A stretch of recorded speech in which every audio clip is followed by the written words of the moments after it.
can't buy.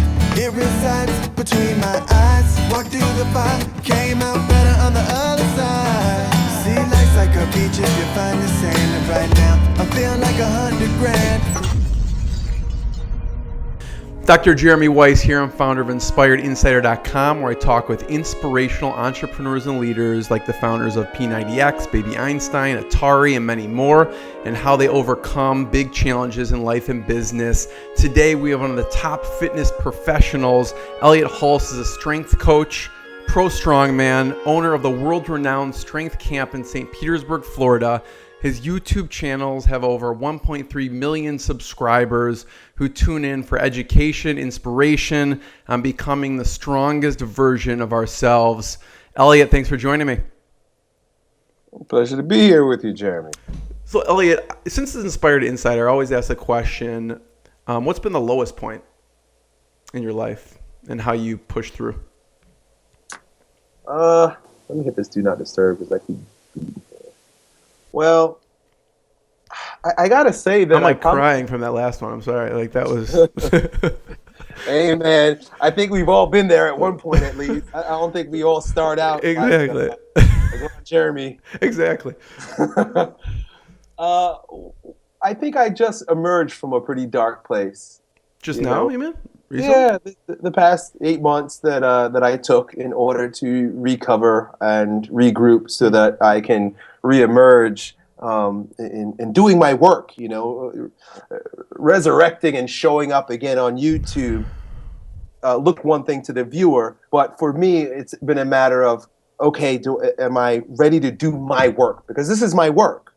It's not a hobby; it's my profession. And for anybody to live their life not being able to fulfill their vocation or their calling is a painful thing. So it was a pretty, I say dark in that I wasn't wallowing in my own disgust, but I didn't feel fully embodied, and I didn't feel integrous. I didn't feel myself. And really, it was a deconstruction of ego that's a difficult thing, to believe you're one thing and then have a sledgehammer come and destroy it completely is shattering. It's I don't want to say life shattering, but it's a shattering of the psyche. Yeah. So it took me some time to figure out where I want to go, who I want to be, and what it's going to take to do that work, to do my work in a sustainable way. Yeah. Part of the problem was that I was going balls to the wall like I always do, and burnt myself out. And I had to decide, can I do this work without burning myself out? Yeah. And I had to look at how is that going to happen. If you notice my videos, I still make Yo Elliott videos. I enjoy doing them, and I grow more and more animated as I get more practice since taking off so much time. Yeah. But my videos on my Strength Camp channel, I'm not trying to prove myself with the amount of weight I lift anymore. I'm not trying to prove how much of a beast I am, which is what attracted people to the channel. Yeah. I work out with my wife, and sometimes my son Benjamin shows up. Yeah, I was watching one today. Yeah, he's like hanging on the bar. You're like just counting how long he can hang there for. Yeah. It's just a regular workout. It's like a regular workout with Elliott. Yeah, that's it. Yeah. I'm not trying to prove anything. If you enjoy my presence and my company, I'm here for you. I'm not trying to entertain you in any great way. I want to do my work in a sustainable fashion, and that means I enjoy working out and enjoy having you here while I work out, and that's going to be it. Yeah. Yeah. Yeah. It's interesting because it could have been 3 months, it could have been 8 months, it could have been 3 years, right? So what was do you think the biggest thing that you needed to break through during that 8 months that allowed you to just, okay, I can do this and not burn myself out or kill myself with this?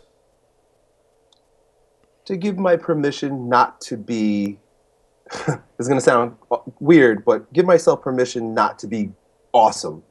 I think that it's always a matter of doing big, better, more extravagant. I've watched a lot of people in my industry, one who was killed, rest in peace, trying to do more and more bigger, better, more extravagant, more grandiose presentations, to entertain an audience that's hungry. I mean, because with YouTube, it's not like, you show up once a week like American Idol, or, well, that's like 2-3 times a week, but like TV shows where they show up once a week, you can show up all day, every day if you want to, and that's a road to burnout.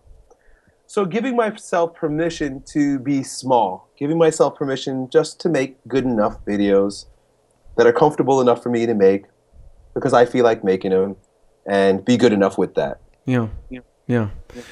So on the flip side, Elliott, what's been one of the proudest moments? Proudest moments of my life? Yeah.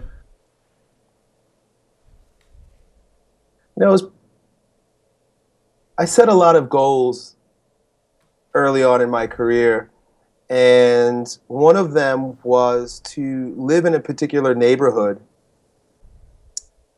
in St. Petersburg, because it was a new city to me. I grew up in Long Island, and when I came down here, one of my clients showed me around, and she showed me various neighborhoods, and there was one neighborhood that had a lot of oak trees that reminded me of back home in Long Island, and I was like, because it's all palm trees here. Kind of get sickening, actually. They look like weeds after a while.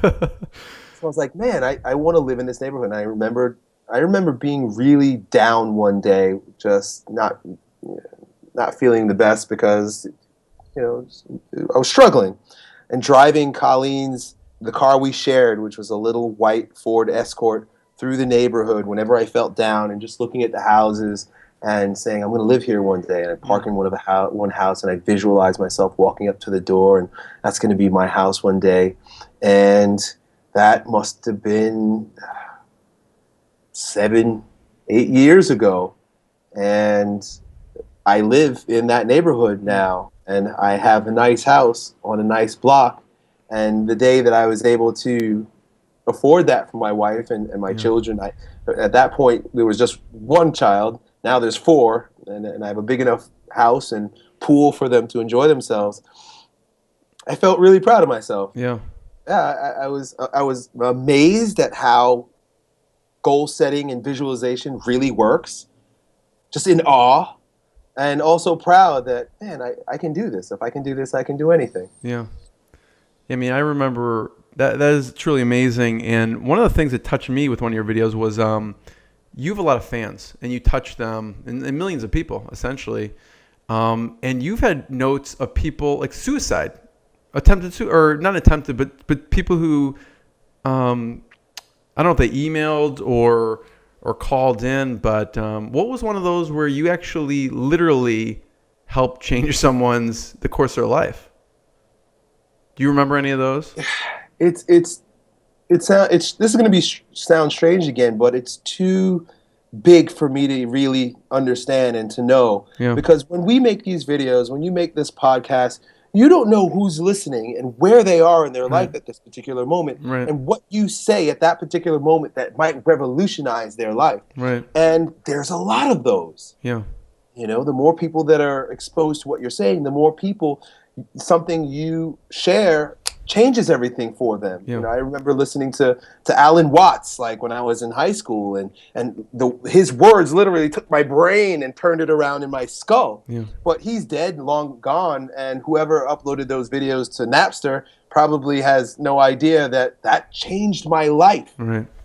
So I'll get emails every once in a while that either my assistant or customer service will pass through, and they'll say, hey, this is a good one. And it would be like someone who's like on the verge of doing something that may have been irreversible. Yeah. And something I said in a video changed their life, and it changed their decision, allowed them to make a decision. And it's a tough thing to accept and realize or receive as the individual who makes the content, because it's like I never really set out to do that, and I don't know what I said, and I don't even think what I said is probably that important to me, but it did something for someone else, and that's part of the reason why I think it's important to just keep doing your work, because you don't know who you're affecting at that particular time. The other part of it is trying to remain detached, because I look at it less of Elliott Hulse saved your life rather than the right piece of information was shared with you at the right time when you needed it. Right. I really believe in the law of attraction, and I really believe that if your true self wants you to live, it's going to give you the thing that spurs you into action for life. It wasn't me, it wasn't Elliott Hulse. It was you wanting to hear that piece of information and it coming to you because of that desire. Yeah. Elliott, I really appreciate your time, and I know we're right after the hour. Where should we? I have one last question, but where should we point people towards? Where should they check you out?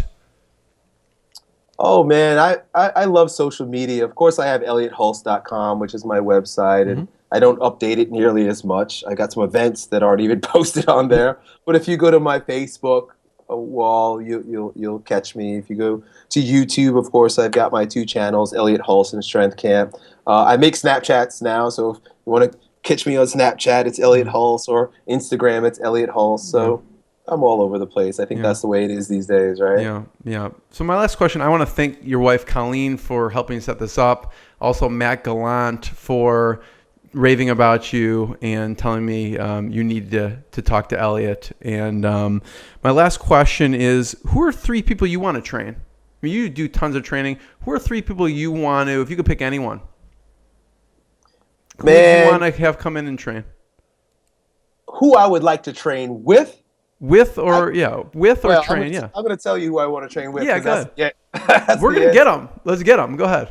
Oh, man, I'd love to train with The Rock. Dwayne Johnson, man, he's so damn cool. I watch his Instagram videos and some of the mashups on YouTube, and I used to love him when I used to watch WWE.